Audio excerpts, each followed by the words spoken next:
Story time. السلام علیکم، کیسے ہیں آپ سب؟ آپ کو یاد ہے نانی اماں نے منّے اور ساجد کو کہانی بنانے کو کہا تھا۔ ان دونوں نے کھڑکی سے باہر کھڑے ہو کر کہانی بنائی تھی اور ساجد کو تصویریں بنانے کا شوق تھا۔ منّے اور نادرہ کی تو ہم نے کہانی سن لی تھی، چلے ذرا آج ساجد کی تصویریں بھی دیکھتے ہیں۔ ساجد ہر جگہ تصویریں بنا ڈالتا تھا، دروازے پر تصویریں، دیوار پر تصویریں۔ دیکھیں ذرا ساجد اپنے کمرے میں دیوار پر تصویریں بنا رہا ہے۔ اماں پریشان تھی کہ بھلا اب ساجد کا بنے گا کیا؟ ذرا دیکھیں اماں ساجد کو غصے کر رہی ہیں۔ ابا تنگ آ گئے تھے۔ ابا نے ایک ترکیب سوچی۔ دیکھیں وہ ابا ساجد کے ساتھ اب کیا کرتے ہیں۔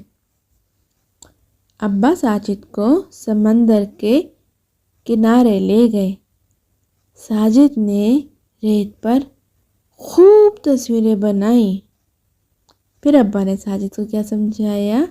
ابا بولے گھر میں تم صرف کاغذ پہ تصویریں بنانا، مطلب کہ دروازے، کھڑکیاں، ادھر ادھر اب آپ نے تصویریں نہیں بنانی، آپ نے صرف کاغذ پہ تصویریں بنانی ہیں۔ اور آپ کو پتہ ہے ابا نے ساجد سے ریت پہ تصویریں کیوں بنوائی؟ کیونکہ پانی کی لہریں جب ریت پر آئیں گی تو وہ ساری تصویریں دوبارہ صاف ہو جائیں گی۔ تو آپ کو ساجد کی تصویروں کے بارے میں جان کر کیسا لگا؟ اور یہ کون کون سا بچہ اپنے گھر میں دیواروں پر تصویریں بناتا ہے؟ کس کس بچے کو تصویریں بنانے کا شوق ہے لیکن وہ کاغذ پر بناتا ہے؟ کامنٹس میں ضرور بتائیے گا۔ ویڈیو کو ختم کرنے سے پہلے چینل کو سبسکرائب کریں، بیل کا آئیکن کو دبائیں۔ Thank you so much for watching. اللہ حافظ۔